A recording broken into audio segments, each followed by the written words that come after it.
당신이 몰랐던 이야기. 오늘은 불교의 발상지 인도에서 불교가 사라진 이유에 대한 이야기입니다. 여러분 혹시 전 세계에서 가장 많은 신자 수를 보유한 종교가 어디인지 알고 계신가요? 별로 놀랍지 않게도 기독교입니다. 기독교 신자 수는 약 23억 8천만 명으로 세계 인구의 31.1%가 기독교 신자이죠. 그렇다면 기독교의 발상지는 어디일까요? 로마 제국의 유대아 지방입니다. 유대아를 현재로 보면 대부분의 땅이 팔레스타인에 걸쳐있죠. 지역이 아닌 국가 이스라엘 안에서도 약 15%가 이슬람교입니다. 그런데 이러한 현상은 기독교에만 국한된 것이 아닙니다. 전 세계에서 네 번째로 규모가 큰 종교인 불교 역시 발상지인 인도에서는 찬밥 신세이죠. 인도에서 종교 비율을 조사한 게 2011년이 가장 최근이라서 좀 그렇긴 한데 2011년 조사에 따르면 힌두교 79.8%, 이슬람교 14.2%, 기독교 2.3%, 시크교 1.7%, 그리고 불교 인구는 약 840만 명으로 전체 인구의 0.7%에 불과합니다. 1951년부터 2011년까지 불교 인구 비율은 큰 변화 없이 0.7에서 0.8% 수준을 유지해왔죠. 아마 지금도 더 줄어들었으면 줄어들었지 늘어나지는 않았을 테고요. 인도에서 불교가 사라지기 시작한 것은 아주 오래된 일입니다. 무려 7세기부터 쇠퇴하기 시작한 불교는 12세기와 13세기 사이에 인도 대부분 지역에서 거의 사라지게 되었죠. 많은 학자들은 불교가 13세기 인도에서 자연사했다고 말합니다. 흔히 자연사라고 하면 수명을 다해서 죽는 것을 말하죠. 하지만 여기서 말하는 자연사는 수명을 다해서 죽었다기보다는 흡수되었다, 자연스레 소멸되었다와 비슷한 맥락입니다.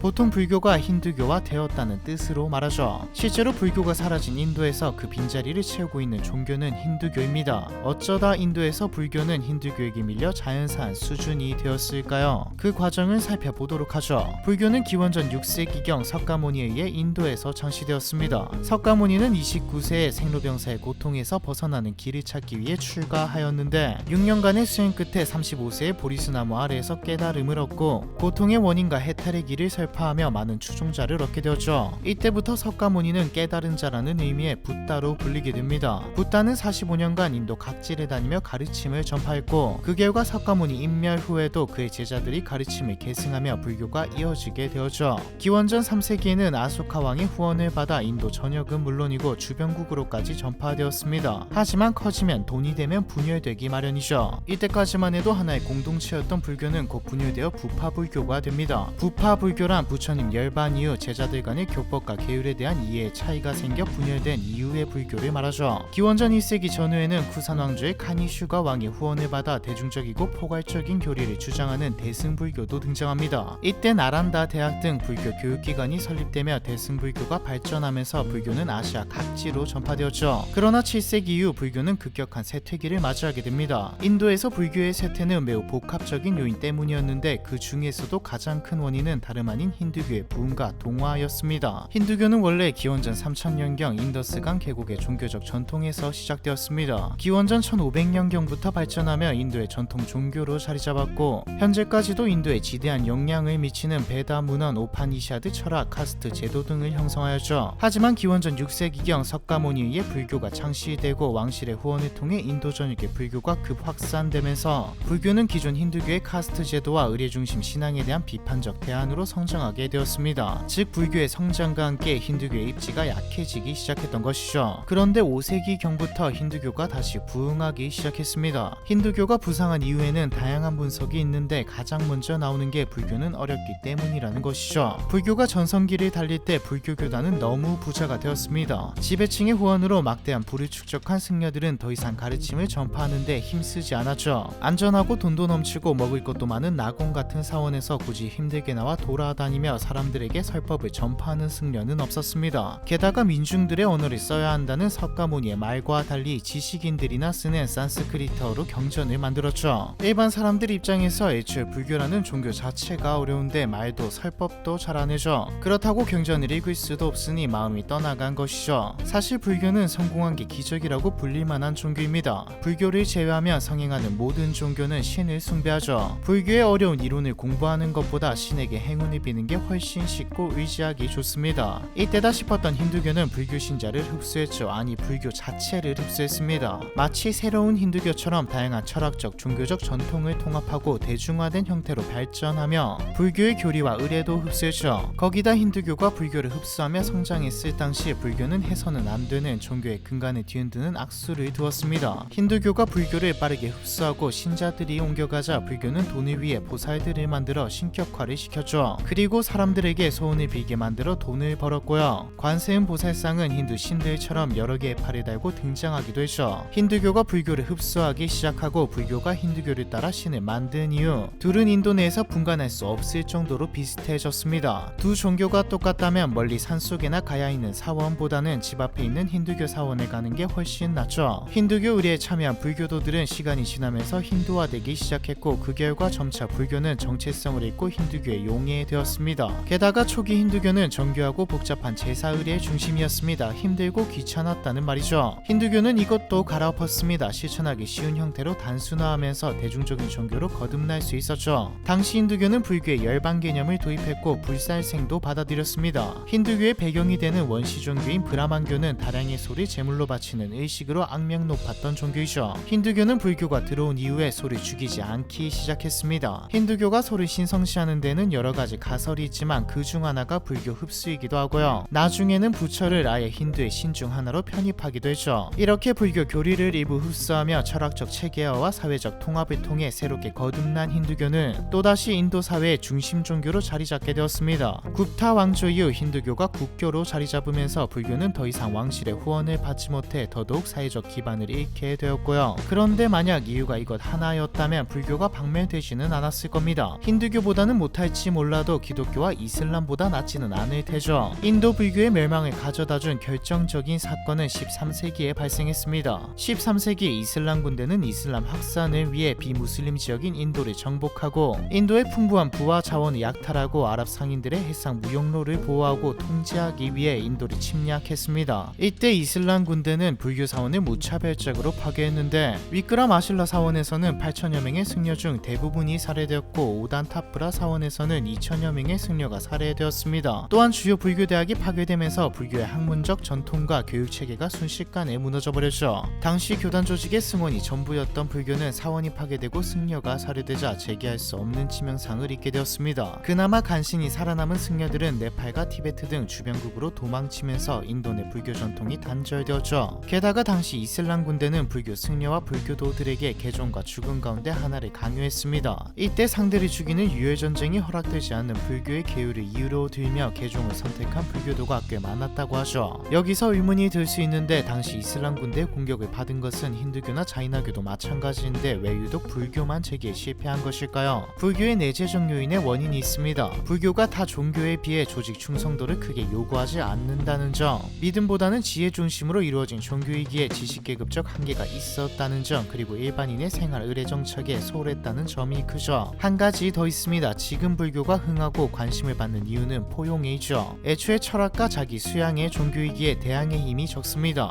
평화로울 때는 모든 것을 수용할 수 있는 종교이지만 혼란한 시기에는 외부의 공격이 약한, 즉 배타성이 부족한 종교이죠. 내가 믿는 신이 옳다고 생각한다면 다른 사람이 강요하는 신에게는 반감이 생기기 마련이지만 불교는 그런 게 없으니까요. 반면 힌두교는 이슬람과 타협하지 않았습니다. 신앙적인 부분을 빼고서라도 문화 그 자체였던 힌두교는 관훈상제와 같은 일상적인 부분에서부터 반발해 나가죠. 이렇게 7세기부터 점점 쇠퇴하다가 13세기에 뿌리가 뽑히는 수준으로 자연사하게 된 불교는 현대에 이르기까지 인도의 소수 종교로 남아 과거의 영광을 되찾지 못하는 상태입니다. 앞에서 말했듯 불교는 거의 사라졌지만 불교의 문화는 힌두교에 녹아 있기 때문에 차별점이 없어 다시 부흥하는 것도 불가능하죠. 불교의 발상지 인도에서 불교가 사라진 이유에 대한 이야기, 이번 편은 여기까지입니다.